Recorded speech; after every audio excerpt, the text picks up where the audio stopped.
blocks and Right.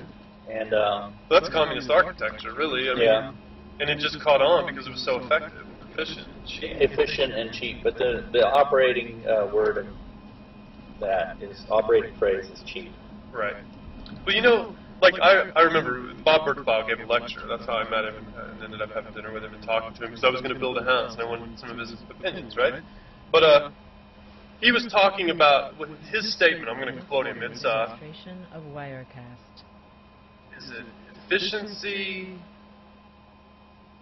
and optimization lead naturally to elegance? It's not optimization, but it's efficiency and something else lead naturally to elegance. And he was using an example of these old German railroad bridges. And he's like, look at these bridges. And they were just square. I mean, they were just, he was like, they're built to last forever, but they're overbuilt.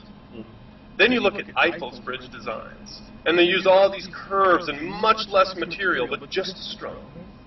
And so what he was talking about is that we can achieve aesthetic elegance in everything we do, whether it's art or architecture. But what we have to recognize is the limit of our materials, how we can apply them to get the maximum benefit. And so he had all these examples of projects that he wanted to see done in Kansas City.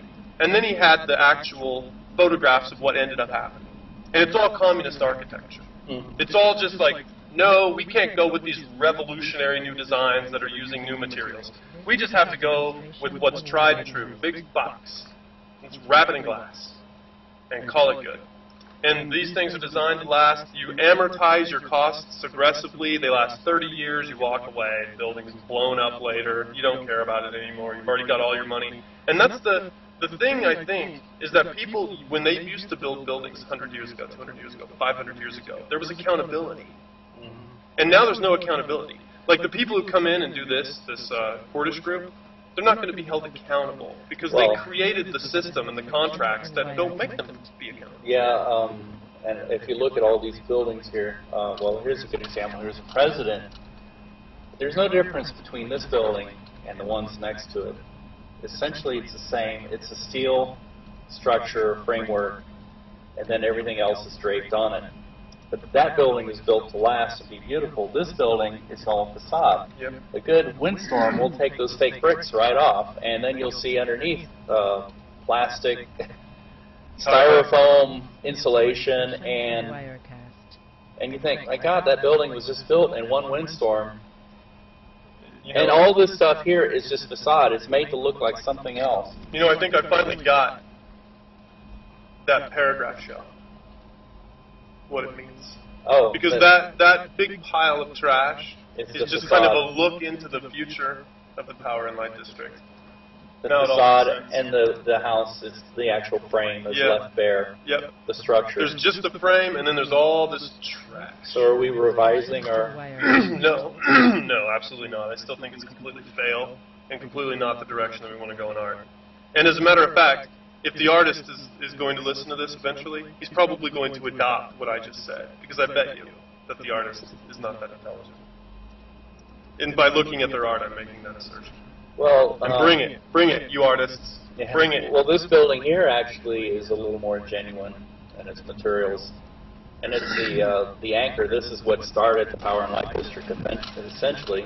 And you know, there's hope for the city because there's bookends of something that's somewhat genuine. I mean, we saw what But- Kemper Arena did for us. Well, yeah, and it's a shame that they've talked that building down into being garbage. And it's Right, like- I know, and it's a great, you know, It's still a great building. the thing they did wrong here is that they made the seats way too small. They tried to skimp Yeah. on it, and they tried to fit it I've within never been constraints. inside it to that degree. No, I mean, you're never going to have a professional team play here, or if you do, it's going to be the laughing stock of stadiums across the entire United States. Well- it has the smallest seats of any stadium in size. That's the ultimate fail of that building is that,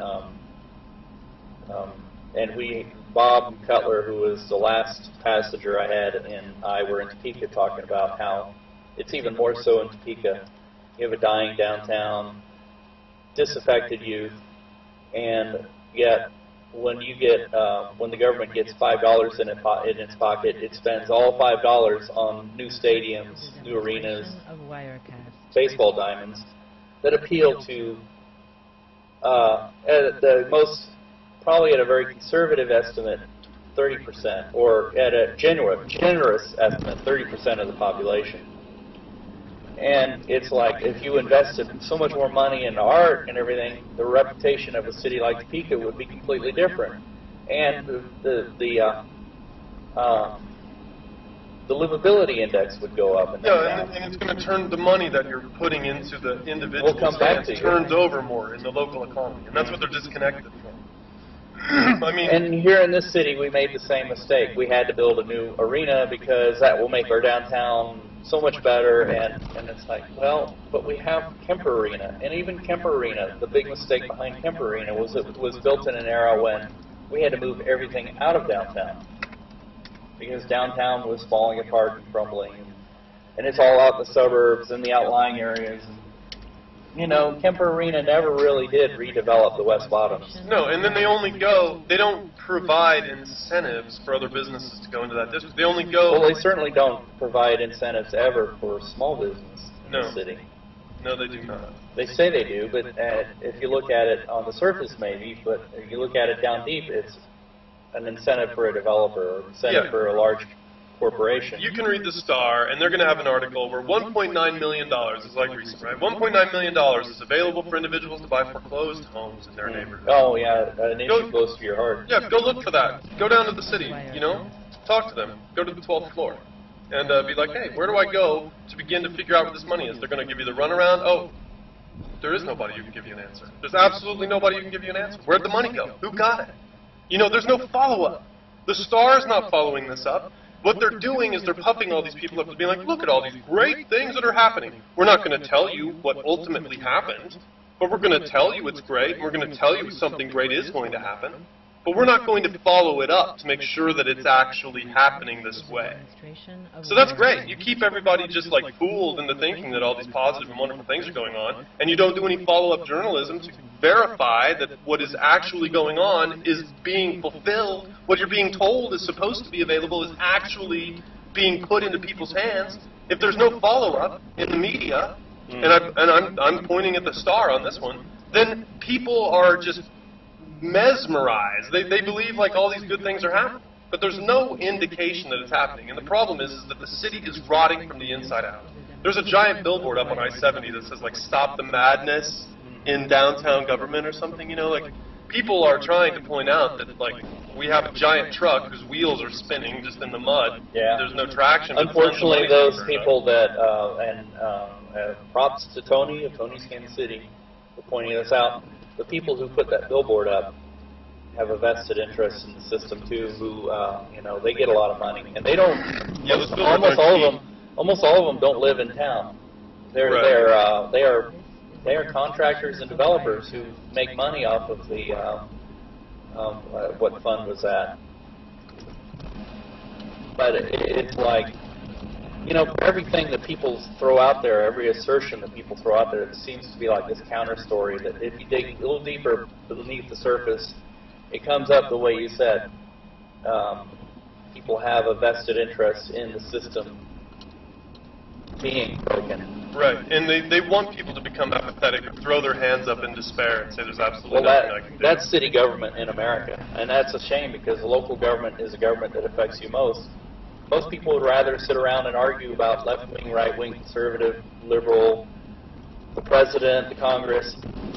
People could care less about their local government, but local government is really where it's at. Yeah, and one of the things that I advocated, and I was trying to get a bug in Mark Funkhauser's ear. I love that smell. I thought he would be into, I did too, coffee. Coffee smell. But, you know, we're close to the Folgers plant. Google is a company that has created software that enables your government's expenses to be completely transparent. Every single dime. But nobody will use it. They won't even talk about it. You ever seen an article in the Star? You ever heard about it on any major media outlet? Never. Well, no one wants that. Because it's real-time transparency. And nobody wants that. Anywhere, ever, in government. That's the whole reason why I think Funkhauser is in such a funk with the city, because he came in and he wanted to change a lot of things, and he immediately started threatening status quo, where, you know, tax money was going straight into people's pockets and not doing anything it was intended to do. Yeah, well, the night of his big party when he was elected and the transfer of power happened with Kay Barnes, there was a big party at Union Station for him. Yeah. And then, contrary to kind of his promise to always keep government open, the Chamber of Commerce, but it wasn't officially the Chamber of Commerce, but it was a bunch of members of the Chamber of Commerce in Kansas City, had a private closed-door meeting with him the night he took power. No one's ever talked about the substance of that meeting, but I'm pretty sure what was laid out for him was that if he bucked the trend, he was going nowhere fast. Well, they still had Wayne Coffin in their pocket. There was still all this duplication of services that's to everybody's benefit. he That's tried a to power buck player. the trend, and he's gone nowhere fast. Yeah, well, you know, they're tearing him down. They're tearing him down. And I think, I find it to be sad that's happened to him. You know, the thing is, you get it immediately when you see, for once in government, a guy says, I'm going to drive my own car to work. You know what, I'm not going to drive this Lincoln Town car. We're burning through money. We don't have any money.